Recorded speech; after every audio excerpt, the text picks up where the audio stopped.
আপনারা দেখছেন 99 নিউজ বাংলা। বদলাবো আমরা। আসানসোলে কুলটি বিধানসভার অন্তর্গত লচিপুর জিটি রোডের পাশে অবস্থিত আসানসোল পৌর নিগমের পক্ষ থেকে এলাকার সামাজিক বিভিন্ন কাজকর্মের জন্য তৈরি হয় একটি কমিউনিটি হল। সেই হলটি বর্তমানে এটি টাচ নামক টাচ হেলথ কেয়ার সংস্থার অধীনে থাকে। তবে বর্তমানে এলাকার মানুষরা বিরোধিতা করেন। তাদের বক্তব্য, এই সংস্থা চিকিৎসার নাম করে কমিউনিটি হল নিলেও সেরকম চিকিৎসা পরিষেবা দেয় না, ওষুধও বাইরে থেকে কিনতে হয় এবং এই সংস্থা বর্তমানে হলটিকে একেবারে বাড়ির মধ্যে পরিণত করেছে। বিভিন্ন জিনিসপত্র সহ খাট, বিছানা সবই রয়েছে বলে অভিযোগ স্থানীয়দের। আমাদের যখন ম্যারেজ হল ছিল, অসুবিধাতে আমাদের কাজ ছিল, তো এরকম আমরা চাই যেন ম্যারেজ হলেই থাক। ডাক্তার আমরা ভাবছিলাম যে ডাক্তার থাকবে, তো কি ডাক্তারের কি কাজ হচ্ছে এখানের মধ্যে ছিল বুঝতে না। ভিতরে দেখছি এবার ঘর হয়ে গেছে, জিনিসপত্র সব হয়ে গেছে, পালং তোমার মানে কি সব কিছু। তো এবার এটা কি রুম না ডাক্তারখানা না কি মনে করবো বলো?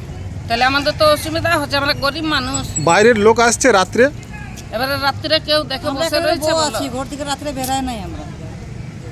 রাত্রে দেখো আমরা দেখতে আসি না, এবার ডাক্তার বসছে না রাত্রিরে কে আসছে এটা বলতে পারছি না।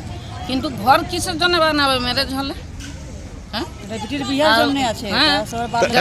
এখন আপনারা কি চাইছেন? আমরা চাইছি যেন আমাদের যেরম ছিল এরম দরকার। তাদের দাবি কমিউনিটি হলটি সরকারের পক্ষ থেকে দেয়া হয়েছে।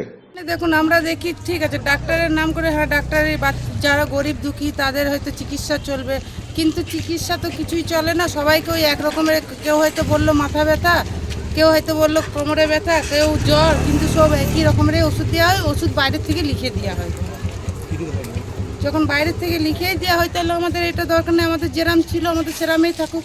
আমাদের যে এখানকার ধরুন যে মা বোনদের মেয়েদের আমাদের বিয়ে হবে, তো তারা কোথায় যাবে? আমাদের তো আর পয়সা নেই যে আমরা প্যান্ডেল করবো 10-12 হাজার টাকা খরচা করে। হ্যাঁ, তো এটা যখন আমাদেরকে সরকার থেকে বানিয়ে দিয়েছে তো আমাদের এটাই থাক। তো এখানে এটা কি জানি আর এগুলো যে কখন ঢুকাইছে আমরা তো এখানকার, কিন্তু আমরা দেখতে পাইনি এগুলো কখন ঢুকাইছে। এখন আমরা চাইছি আমাদের যেরাম এটা সরকারের যে কাজের জন্য বানিয়ে দিয়েছে ওইটাই থাক, আমাদের কোনো ডাক্তার চাই না।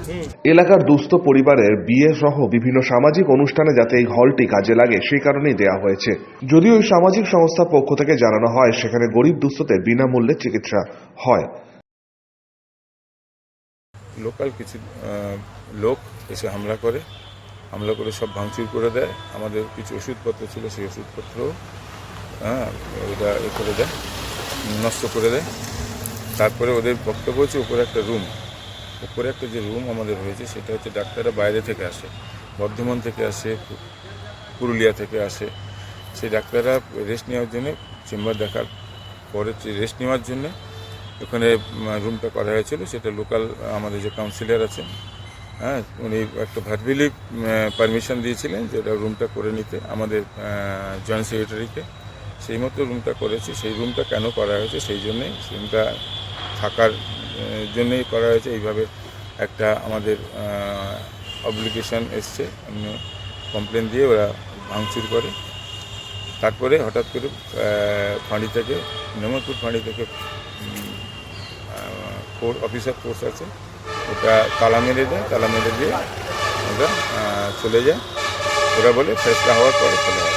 তবে তাদের আরও দাবি, আজও চেম্বার খোলা হলে স্থানীয় বেশ কিছু মানুষ হামলা চালায় এবং ভাঙচুরও চালায়, বেশ কিছু ওষুধপত্র নষ্ট হয়।